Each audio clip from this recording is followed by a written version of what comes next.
इसको यूज कैसे करते हैं कि अगर मैं इन इक्वेशंस को ऐड कर लूं, इन दोनों का सम इसके इक्वल आएगा। हाँ भाई आएगा, क्योंकि सेम ही तो नंबर है, कम्यूटेटिव प्रॉपर्टी होगी ना, आगे पीछे करके ऐड कर रहा हूं। तो जब इनका सम इक्वल आएगा उसको यूज करता हूं। कैसे, यहां पर देखना, मैं लिखा ऐड इक्वेशन 1 एंड 2। इक्वेशन 1 और 2 को ऐड किया। जब इक्वेशन ही ऐड होती है ऐसे ऐड कर लेते हैं ना मेरे में, कि ये दोनों ऐड हो गए, ये दोनों ऐड हो गए, ये दोनों ऐड हो गए, वैसे ही ऐड कर, दोबारा नहीं लिख रहा हूं, वैसे ही ऐड कर रहा हूं कि ऐसे ऐड कर दे रहा हूं इनको। या लिख लें, चलो लिख ही लेते हैं एक बार, इनको एक बार ऐड यहां पर लिख लेते हैं, हटा देंगे फिर कि 62x plus 43y equals to 167, और यहां लिखा है 43x plus 62y equals to 148। मैंने दोनों इक्वेशन को ऐड करा, ऐसे इक्वेशन ऐड हो जाती है हॉरिजॉन्टल वे में। ये दोनों ऐड हो गए, कितना आता है 105। 3 प्लस 2 5, इधर भेज के कर लो, ऐसे समझ जाओ 60 प्लस 40 100, 2 प्लस 3 5, 105 x। इनको ऐड करा, सेम ही नंबर तो लिखे 60 40 100 3 2 5, 105 y। सेम, यहां कुछ अलग आएगा, ये नंबर सेम नहीं है तो इनको ऐड करूंगा। मेरे को पैटर्न सा दिख रहा है, पैटर्न देख लेता हूं कैसे करूं। ऐसे ये 160 140 160 140 300 बना, 8 और 7 15, ये 315 लिखा। ये जैसे भी आप ऐड करते हैं, इन चीजों में आपको नहीं बोलेंगे इस समय चेंज करो। आप क्लास 10 में जैसे आपने अपना फ्लो बना रखा है 8 9 10 से, उसको फॉलो करो। जल्दी से ऐसे ऐड होता है ऐसे करो, क्लिक कर जाती है चीजें तो ऐसे कर लो कि 160 प्लस 140 किया 300, 8 10 15 एक साथ लिख दिया 315। ये मेरा ऐड करके आ गया, इसमें भी पैटर्न बनेगा। ये हमेशा इसको इजीली डिवाइड कर रहा होगा, ये हमेशा इसको इजीली डिवाइड कर रहा होगा। चलिए ऑफिशियली करते हैं। यहां पर हमने क्या बोला, ऐड 1 एंड 2 ऐड करके दिखा भी दिया आपको, बट मैं डायरेक्टली लिख लूंगा। मैं डायरेक्टली लिख सकता हूं यहां पर ऐड 1 एंड 2 जब ऐड कर रहा, ये ऐड करके आया 105x प्लस 105y, वहां भी किया, आप रफली कर सकते हैं, फेयर में भी दिखा सकते हैं। इनको ऐड करके आ रहा है 315। जब भी आपका ये पैटर्न बनेगा एक बार जरूर चेक करना, ये इसको डिवाइड कर रहा होगा। 105 315 को डिवाइड कर रहा है, हाँ कर रहा है, सीधा 3 टाइम्स जा रहा है ना। या तो आप ऐसे डिवाइड करके देख लीजिए, या थोड़ा इतना अंदाजा हमें होना चाहिए कि 100 3 जा 300, और ये 5 को 3 बार करूंगा तो 15 ही आएगा, 5 3 जा 15, ये 3 टाइम्स जा रहा है। 105 3 जा मतलब क्या सीधा इससे डिवाइड कर दूंगा? नहीं भाई, ये भी तो पहले कॉमन लेना पड़ेगा। दोनों में से कॉमन लिया 105, ये बना x plus y equals to 315। ये 105 अब यहां मल्टीप्लाई में वहां डिवाइड में भेजा, तो x plus y equals to 315 upon 105, जो हो जा रहा है 3 टाइम्स। तो x plus y equals to 3, x plus y equals to 3।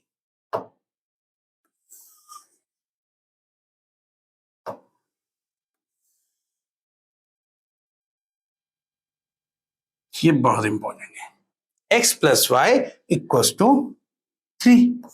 ये मैंने अपने बना ली थर्ड इक्वेशन, जो मैंने 1 और 2 को यूज करके बनाई है। थर्ड इक्वेशन 1 और 2 को यूज करके बनाई है। ठीक है, इसको हटा लेता हूं। ये मैंने एक एडिशन यहां पर भी कर लिया, दोबारा दिखा भी सकते हो आप, हटा भी सकते हो।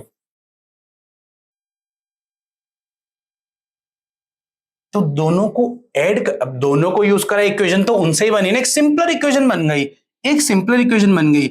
और किसी वे में भी बन सकती है सिंपलर इक्वेशन। और कुछ क्लिक कर रहा है या इसके साथ कोई इक्वेशन यूज करनी पड़ेगी? नहीं भाई, क्लिक कर रहा है मेरे को एक और, क्या क्लिक कर रहा है, माइनस वाला, कि मैं इन इक्वेशंस को माइनस भी तो कर सकता हूं। जब इन्हें ऐड करके सेम पैटर्न बन रहा है, इन्हें माइनस करके भी सेम बन रहा होगा। माइनस करके देखता हूं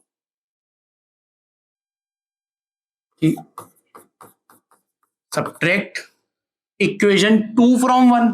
जब सब्ट्रैक्ट लिखते हैं फ्रॉम बड़े प्रॉपर्ली लिखना चाहिए, तो हाँ यहां लिखूंगा प्रॉपर की सब्ट्रैक्ट इक्वेशन 2 फ्रॉम 1। 2 को 1 से माइनस कर रहा हूं, मतलब कुछ ऐसा कर रहा हूं हॉरिजॉन्टल वे में। 62x plus 43y equals to 167 था, और नीचे लिखा था 43x। आई होप ये आप भूले ना हो कि ऐसे होता है। ये 62y लिखा है, ये लिखा है 148, कि जब सेकंड को 1 में से माइनस कर रहा हूं ना, सेकंड को 1 में से माइनस, तो सेकंड के सारे साइन चेंज, क्योंकि माइनस आ गया तो साइन चेंज कर देगा। ये जहां प्लस लिखा, जहां क्वेश्चन लिखा है प्लस लिखा, उसको माइनस बनाएगा, ये प्लस को माइनस बनाएगा, ये प्लस को माइनस बनाएगा। तब मैं इन इक्वेशंस को देखता हूं। क्लास 8 के अलजेब्रा में सिखाता है एनसीडी आपको, तो ऐसे माइनस करता हूं, या डायरेक्टली भी आप देख लो कि बस इन्हें माइनस कर रहा हूं, यही कर दूं आपके लिए, देखो माइनस कर रहा हूं कि 43 सेकंड को माइनस करना है ना 1 में से, 43x को 62x से माइनस कर रहा हूं, ये कितना आ जाएगा 19। हाँ 19 आ जा रहा है, कंफर्म करके देख लीजिए, अगर कभी भी प्रॉब्लम में कंफर्म करके देखेंगे।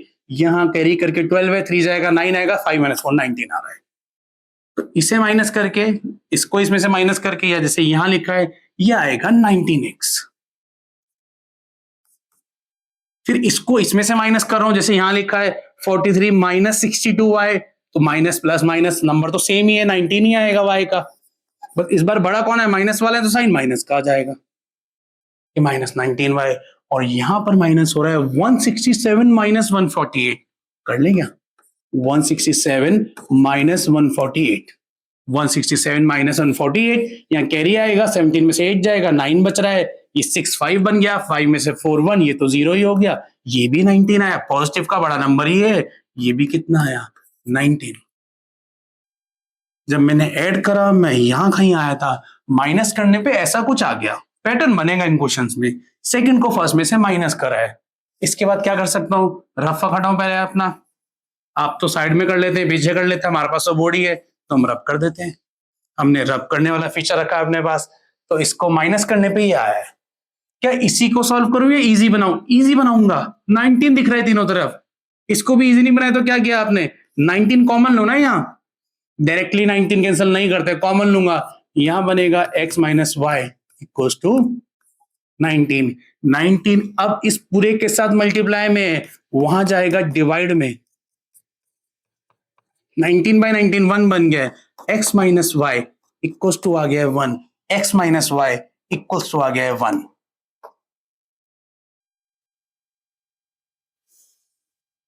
x - y की वैल्यू आ गई है 1, ये तो मेरी फोर्थ इक्वेशन बन गई। अभी मे बी आपको ये थोड़ा टफ दिख रहा हो या लेंदी दिख रहा हो, बट नहीं है, माइंड में कर लेंगे आप। अभी एक एमसी क्वेश्चन देख लें चाहे साथ में, इनको एक बार सॉल्व करके देखना, आपको लगेगा ये इजी है भाई, यही सीख लेना था। तो एक बार ऐड करा, हमेशा आपसे सेम ही पैटर्न होगा ना, ऐड करा सिंपल इक्वेशन बनी, माइनस करा सिंपल इक्वेशन बनी। अब तो ये दो इक्वेशन सॉल्व करनी है, अब तो ये वाली दोनों इक्वेशन सॉल्व करनी है जो मुझे आती है। वैसे तो ग्राफिकल मेथड भी है, एलिमिनेशन भी है, बट अभी तो सब्स्टिट्यूशन सीखा है, तो सब्स्टिट्यूशन अप्लाई करेंगे। जो सीखा है अप्लाई तो वही करेंगे, जब सब्स्टिट्यूशन सीखा है तो उसको अप्लाई करते हैं। कैसे, थर्ड और फोर्थ इक्वेशन को यूज करेंगे, किसको यूज करेंगे, थर्ड और फोर्थ को। पहले किसको यूज करूं, थर्ड को यूज कर रहा हूं, सब्जेक्ट बना रहा हूं, दोबारा वहीं आगे सब्स्टिट्यूशन पे इन दोनों में अप्लाई कर रहा हूं, थर्ड और फोर्थ में। 1 और 2 में करता कॉम्प्लेक्स बन जाता, थर्ड और फोर्थ में करूंगा तभी 3 नंबर का क्वेश्चन आया है बोर्ड में। 3 और 4 को यूज कर रहा हूं, पहले सब्जेक्ट बना रहा हूं, तो लिखूंगा यूजिंग, थोड़ा डायरेक्ट करूंगा इस बार देखना, यूजिंग 3 को यूज करते एक्स को सब्जेक्ट बना रहा हूं, तो डायरेक्टली एक्स क्या लिख लूंगा, 3 - y, 3 - y। पुट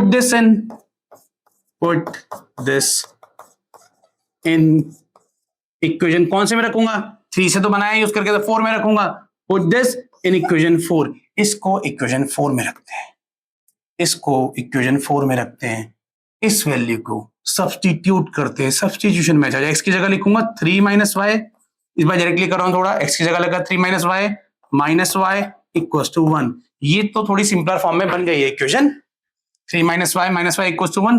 दोबारा एक बार यहां लिखूं आपके लिए, 3 - y equals to 1, -y minus का 2y इक्वल्स टू 1, 3 वहां जाएगा माइनस में, -2y equals to 1 - 3, -2y equals to -2, plus minus minus sign of figure one, ये 3 तो दिख जा रहा होगा आपको, 1 - 3। तो y की वैल्यू कितनी आ जा रही है यहां से, -2 वहां डिवाइड में जाएगा, -2 वहां डिवाइड में जाएगा, y की वैल्यू आ जा रही है 1, y की वैल्यू फाइनली हमारी आ जा रही है 1।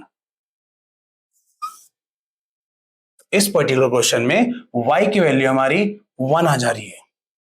x की वैल्यू फाइंड करें, इसको कहीं भी पुट कर देते हैं, किस में पुट करें, आप चाहे 1 में कर लो, 2 में कर लो, बट इतना कॉम्प्लेक्स क्यों बनाओगे इतनी मेहनत करके? 3 में रखूंगा या 4 में रखूंगा? 3 में रख लेता हूं। Put y equals to 1 in equation 3.